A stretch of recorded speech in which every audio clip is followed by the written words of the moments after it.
Douglas Murray, John's saying that we shouldn't look to America, but it is interesting that they do routinely arm there. You don't think there's a case for going down that line? I think it's always tempting at a time like this to go for an option like this. You know, everyone's still horrified by the tragedy earlier this week, and people want an answer to it. The thing is, you can never stamp out human wickedness entirely. You can never have a complete answer to it. And the same way you can't stamp out violence, much as we wish that no one ever carried a gun in our society. There will be people who will. The question then is, what do you do about that? My own view, my own experience of studying some of this is that it is a highly specific skill, having the skill to fire, particularly in very crowded areas, as our cities are, and where the places where gun crime happens most often. And just to fall for the cliche of making the American comparison for a second, it's worth considering, just in the summer, people may remember that there was a shooting on Fifth Avenue in New York where a man shot his former colleague outside the Empire State Building. Now, two police who were armed, like most all New York police, pursued the man, and he took out the gun again. There was a firefight. Now, 9 members of the public were wounded, a number of them very severely and hospitalized. Now, none of them actually were wounded by the gunman. They were wounded by the 2 policemen who, in the middle of a crowded street, started firing off rounds. I don't think that's a happy situation, and I think it shows that there's a level of amateurism that enters this if it is not specific, if there are not just specific units, as we have in Britain, who are trained in the use of firearms. Interesting. They turn to it more often. Well, and what do you think, Douglas? I'm struck by the fact that, of course, Norway's had one of the worst mass shootings in history, and in a way there's no direct connection between officers carrying guns and terrible extreme crimes like this. No, as I say, I mean, you can't stop human evil, you can't stop human wickedness. So everything in this discussion has to be how you limit the suffering, how you limit crime. And one of the things, as I sort of mentioned earlier, is that there is this terrible tendency in this country, I mean in every country, but when something terrible happens, you have an immediate reaction of the way to sort it out. The fact is that in this situation we have in Britain, it's about things at every step of the way. It's about the criminal justice system working better. It's about building prisons to imprison people who do this. We can't send people to prison when they have guns quite often because people say there aren't enough places. Build more prisons. All right. I don't think it would add to the stress of police officers to routinely arm them when you could just bring in these specialist units in these really difficult situations. I don't think the issue is whether or not you add to the stress of police officers. It's about whether or not the police are able to police effectively. The fact is, in this country, we are very reactive about this at the moment. You know, there is seen to be a police overreaction on something, or there is a police overreaction, suddenly everybody says the police are, need to be pulled off. Then the police are pulled off, and then, as we saw a couple of years ago in student protests, they go in and smash up a building. Everyone says, where were the police? It can't keep on being this weird... And if the police... Douglas Murray, what's interesting is, sense that perhaps in the West we've lost any understanding of the depth of offence that things like this cause to Muslims, and is that a problem of our own making? I think that's true in a way. Just quickly, I mean, the thing of saying Muslims, of course, in this, is that in most countries there's a very small minority of people. I mean, and also we should bear in mind that a lot of political people are using this for their benefit. In Australia, the riots would seem to be led by, organisations like Hizb ut-Tahrir. In Britain, the very small number of protesters who came out seem to have been affiliated with groups like the now banned Al-Mujah Haroon and so on. So let's not think this is, as it were, Muslims as a bloc taking offence. But there is a correct perception, I think, that Islam as a religion is more brittle and feels these things more woundedly than other religions, and there is a reason for that. I mean, in a couple of weeks' time in London, the musical by the creators of South Park, Mormonism the Musical, will begin. It's been going on Broadway for some years, packed out crowds, including Hillary Clinton, Secretary of State, who said she was so offended by this film on the internet. So one of the things about this is that most religions by now have realised that being satirised, being critiqued, being even ridiculed and criticised, let's face it, just criticised or looked at in a historical manner, as happened a few weeks ago with a film by Tom Holland on Channel 4.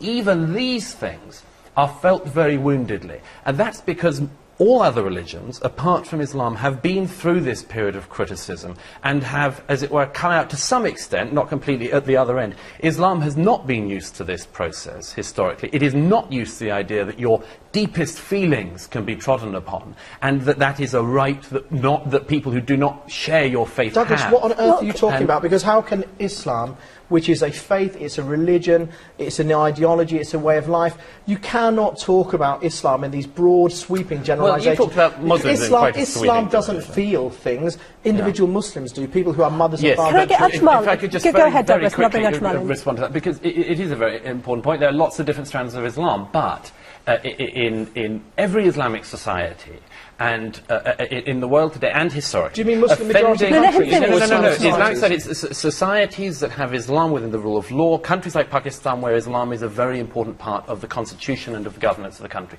These places all put a particular emphasis on the fact that ridiculing of the Prophet Muhammad, or all sorts of claims about him, asking whether he existed and so on, is blasphemy, and that blasphemy should be punished. I mean, Ajmal, it is an issue about those countries, isn't it? And it's all very well for you in the West to say, look, you can rise above it.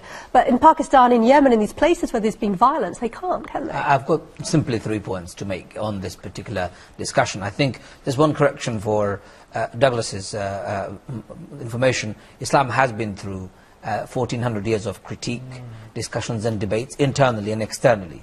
And it has gone through it without a problem, and it will go through it without any issue. I have no issue with that. I think there is an element of truth in what we are saying here to do with Muslims' disproportionate response.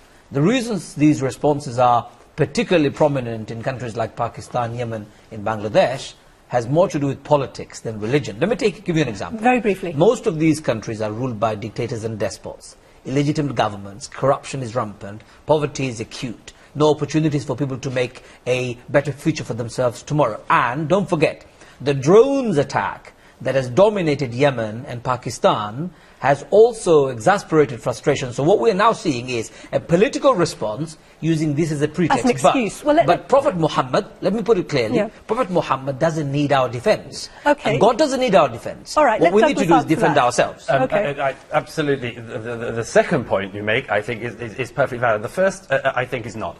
For this reason. You say that Islam has been through this process for 1400 years. A part of that is true. There has been debate within Islam. But on the fundamentals of Islam, about the nature of Muhammad, about whether or not he existed even, whether the Quran was created by him or was created by God, whether he invented it, these things actually Islamic societies tended to, and Muslims even today, feel very brittle about. The fact is, and all singing... Do you want me to name you scholars? Let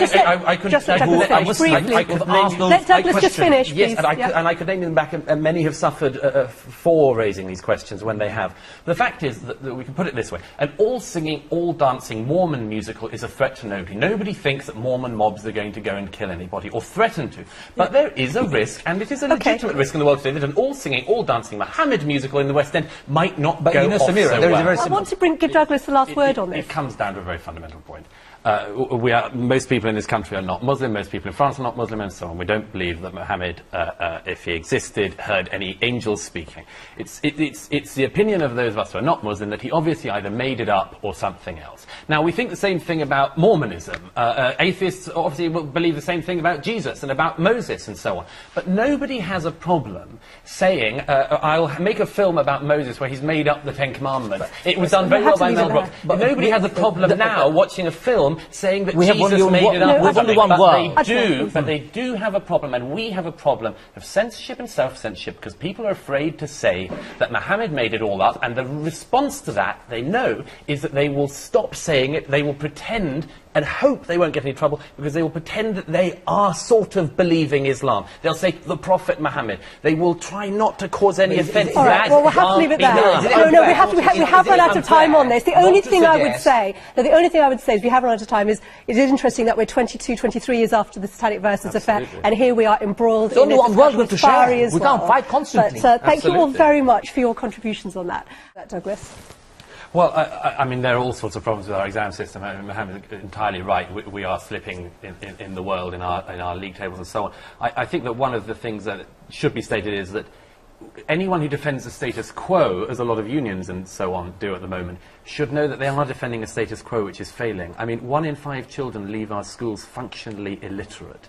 And if you defend a status quo where 1 in 5 children begin their life in that situation, then I think on the dyslexic issue, there is somebody who has left Sun newspaper open with page 3, and my daughter and my son says, "Daddy, has this woman forgotten to wear her top?" What do I say? How do I give a moral justification? I can't. It is one where we all agree. So my problem is, what do we do? Are we not demeaning women?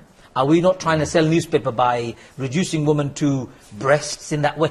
Wouldn't Tesco's Voucher do a better job, in my Well, it's interesting because it is the whole freedom of speech versus offence debate, isn't Yes, it? it does come back to that a bit. And strangely enough, I think we probably agree in some ways on this one, if not the previous one. I mean, the thing is that my response to it, I don't like page 3. I don't like the idea of it. I don't like the idea that you sexualise your society even further. I mean, this isn't the only way in which that happens. I don't like the idea, as you say, that your children kind of see this as being an acceptable thing to do as an adult. And it normalises it. But, just very quickly, my response to that is not to ban page 3 or to stop the Sun from doing it, but I don't buy the paper. Ah, OK, that's an interesting one. Right, now your choice is an interesting one. It's Nick Clegg's apology, which has been set to music, and I think he's allowed it to be released on iTunes. Yes. His apology for having made the promise exactly to try and cut tuition fees, but actually says it was right to triple them. Exactly. I think this is quite interesting because we're very used to people saying sorry, and often saying sorry for things they haven't done and getting a lot of applause for it. I mean, rightly, I think David Cameron made a very good apology on the Hillsborough thing, but it's easier to do things when it's not the thing that you are responsible for. And one of the things about the Clegg thing is he hasn't even said sorry for breaking his promise. He said sorry for making the promise. Now, that's a very different thing, but there is a good side to this, and I don't always have good things to say about Nick Clegg. But it's this. It's that when he went into the last election, Nick Clegg was promising something which he knew, I think, that he couldn't deliver. The money has to come from somewhere, and there is not sufficient money to send people to university without a rise in tuition fees. Now, he promised something he couldn't deliver. I hope he learns the lesson, and the electorate learn the lesson, that impossible promises are something that we should lose from our political debate. We need honesty from politicians, just as we need them from other public figures. So saying sorry for sorry is one step in the right direction. All right, well, thank you all very much indeed for your choice.